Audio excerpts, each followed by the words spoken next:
Howdy folks, it's Angel the Hunting Gear Guy. I did a video on the extended Canadian gun ban. In it, I was still pretty optimistic because I was thinking that the government was going to not be the government for much longer. I thought that the vote was going to be next year, 2025 sometimes, but Christmas came early. So I had another video queued up, ready to go, but now I'm canceling that one and I'm putting out this one instead. That's because the Canadian federal government's having some problems right now. They are looking pretty shaky right now. Some of Trudeau's cabinet ministers are resigning, and everyone's calling for him to resign and for there to be an election. So it looks like we might get an election a little bit sooner than I had anticipated. I thought like 2025 sometime, I guess. Spring, summer will be great, but even fall is still within the timeline of fine for me. Spring's great, though. I think this is going to come down to spring. So Jagmeet Singh said he's going to vote no confidence. The Bloc said they're going to vote no confidence. The Conservatives, of course, are going to vote no confidence. So looks like we'll get an election here. Maybe in February, March. Really depends on whether Trudeau prorogues or whether political stuff goes on. So let's talk about how this affects us as gun owners, because from the perspective of politics, I don't really like talking a whole bunch of politics. Let's talk about the practical effects of what this will mean for us.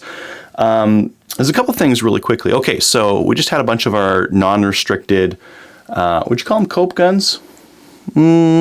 Not ARs that were banned, but they're not as good as ARs.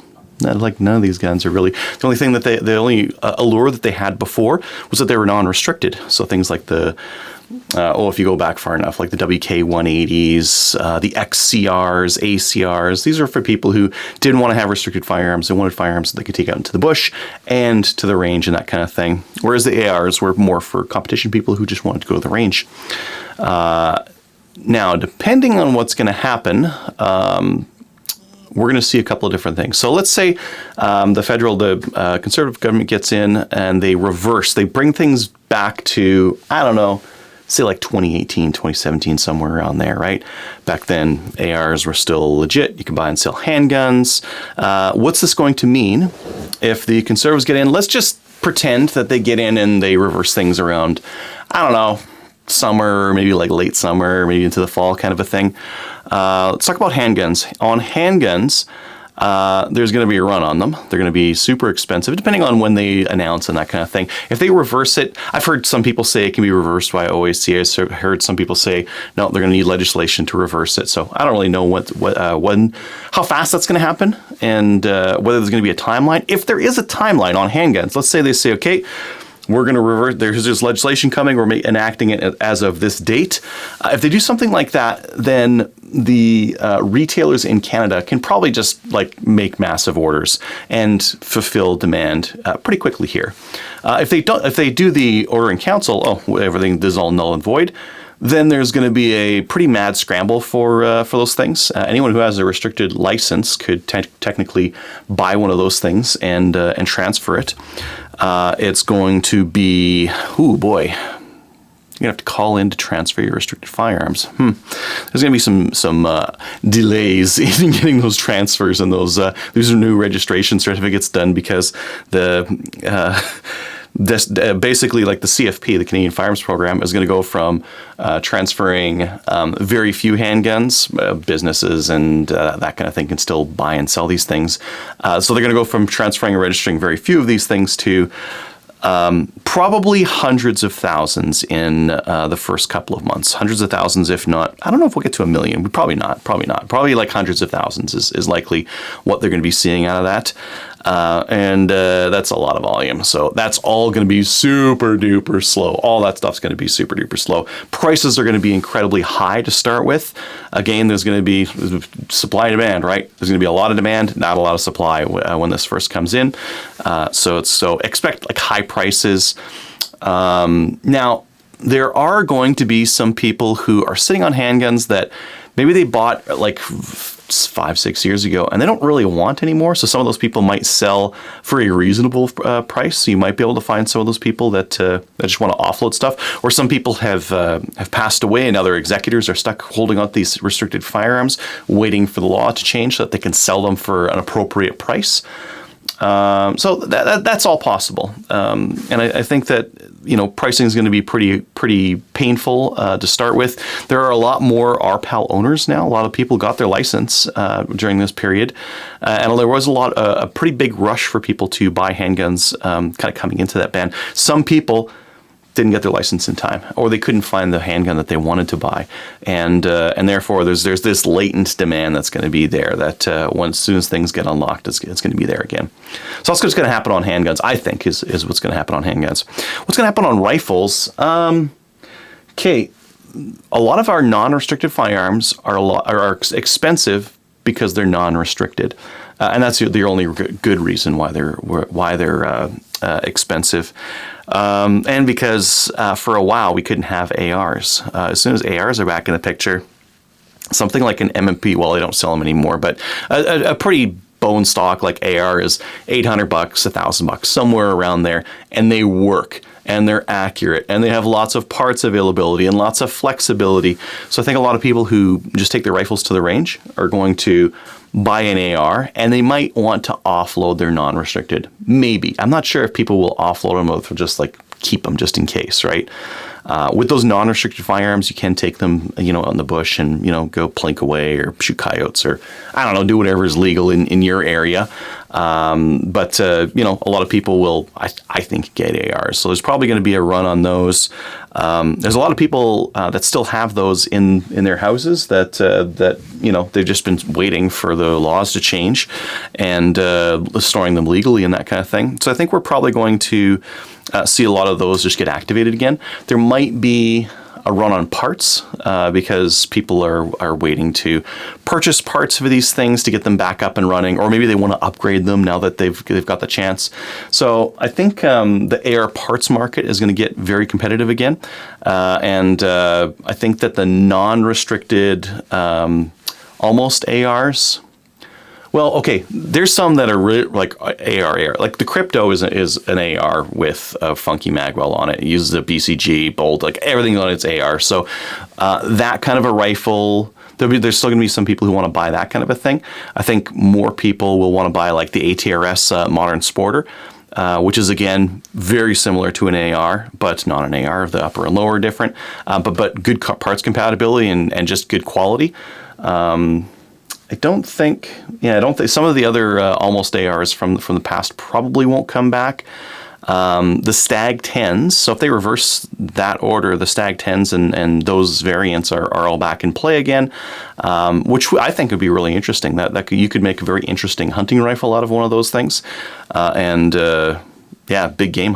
Like a lot of people say, like, oh no, you got to get a bolt action. That's it. That's what a big game rifle looks like. But lots of people in the States hunt with an AR-10 style rifle. It's a more modern, extendable. Change your trigger. All this stuff can be changed and adjusted to yourself, right? So I think those things are going to get a lot of play. And what happens if we get simplified classification? So at this point right now, conservative majority is a 99% assured if the vote were held today. So it's looking pretty good on that front. If they reverse things, great. We're back to where we were at least. That would be really nice. And if they do it quickly, fantastic. But there's more. There's another thing that I think you should be asking for, and that's simplified classification. If your local MP is going to lose, I wouldn't say there's much of a point in writing him a letter or sending him an email or anything like that. Instead, if your local MP is going to lose and there's a new Conservative that's going to get their seat, I would write that person and say, hey, I support you guys. I know you're on your way in. I would like if you guys can really bring in simplified classification. Simplified classification is, if it's fully automatic, it's prohib. If it's got a barrel shorter than this, it's prohib. If it's got a barrel between this and this, it's restricted. If it's got a barrel between, or that's like longer than this, it's non-restricted. Plain simple, right? What that means is that ARs would become non-restricted instead of restricted. If that happens, the entire non-restricted almost AR market is gone. There's really no point in having a non-restricted market of those other almost ARs if ARs are back on the menu. So and maybe I'm dreaming on this one. That would be really nice. Mail your MP about that. Tell them that you support that kind of legislation. I know that it's that was proposed and passed in one of the policy conventions, but those policy conventions are, I don't know, they're full of people who are policy nuts, and so there's a lot of stuff that's said there that never sees the light of day in terms of like actual implemented policy. But email your MP anyways. Just tell them that you'd like that kind of a thing. In terms of anything else you should be doing in the meantime, my other video had like a whole bunch of things you should be thinking about. I think the list is just shorter now. Make sure your license is kept up to date. Make sure your friends' licenses are kept up to date, and that you're not hanging on to restricted or prohibited firearms with an expired license. There is a 6-month grace period. I don't know if that works for prohibs, and after the 6 months period goes up, who knows what's going to happen. Just keep your license up to date. That should be easy enough. They email you about it. Check your license. Take a look at it. See if it's close to expiry. Make sure that the email that they have on file for you is one that you can actually get emails at, and that when they send you the hey reminder, you have to renew your license, that you can renew it. Other than that, I'm at this point just rebuilding my ARs. So I'm rebuilding them again, safely stored. But in preparation for when the laws change, I would like to use my ARs for competition, which is what I used them for before.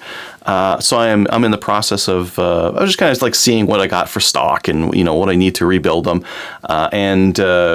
I think that's because I'm pretty hopeful that this stuff is going to get reversed, and the Conservatives have said as much. Both Conservative MPs as well as Poilievre have said they're going to reverse this stuff. They're getting in power, so I would rebuild the stuff, right? If that's to say, if you had stripped it, right? I'd strip my stuff and like used it on some cope guns or some non-AR ARs, but now with this like so close on the horizon, and again, like my season for 3-gun doesn't start until like, I don't know, March, April. Things might be reversed by then. So if they're reversed by then, I might as well have this stuff ready to rock and roll, right? So looking hopeful right now. I was at Cabela's looking at one of their Ruger Americans. They had them on sale. The Ruger Americans in 5.56 that have the AR mag and all that kind of thing.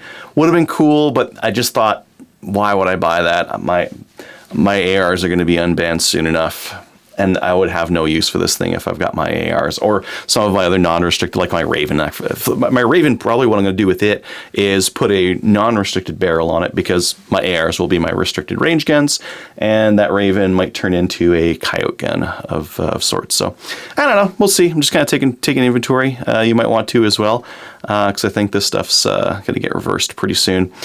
Some people in my last video were saying like, don't comply, and it's like, comply with what? You can just leave them in your house.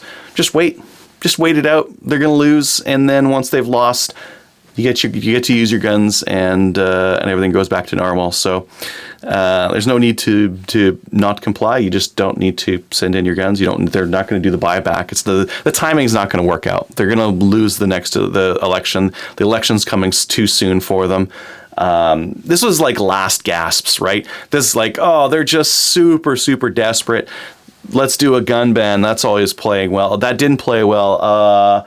Okay, now we have to release our fiscal update. And instead of 40 billion in deficit, like we said it was going to be, and instead of the 46 that the PBO said it was going to be, it was 60 billion in deficit. And you have to be the fall man for this, Chrystia Freeland. And she said, nope, you guys have bad ideas. I'm out. And the person that was supposed to replace her didn't go in. Oh, it's just a catastrophe for the current government. Good for us, because as gun owners, a desperate government's like dangerous. They're going to start banning stuff willy-nilly. So I'm glad to see them on their way out, and glad to see that things are looking like we're heading into sunny ways again. Anyways, thanks for watching.